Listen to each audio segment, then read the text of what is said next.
हाय नमस्कार ताई दादांना. तर खूप दिवसात आपला व्हिडिओ येतोय आणि आता आमचं काम चालू आहे पेरूला औषध ओतायचं. तर मित्रांनो हे आहे इडा फेरस, ह्याला म्हणतात फेरस. तर काय झालं, आपल्या बागेला थोडं रक्त भरायची गरज वाटते, मला कमतरता वाटायला लागली. तुम्हाला तर माहिती आहे, झाड थोडं पिवळसर पडलं की आपण काय करतो, फेरस देतो बघा.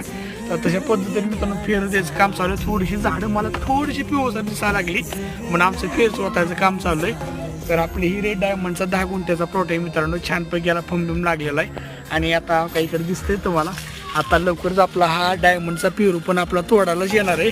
आणि लवकर तोडायला येईल बघा. आणि लवकर तुम्हाला सगळ्यांना मी दाखवेन कसा पेरू आपला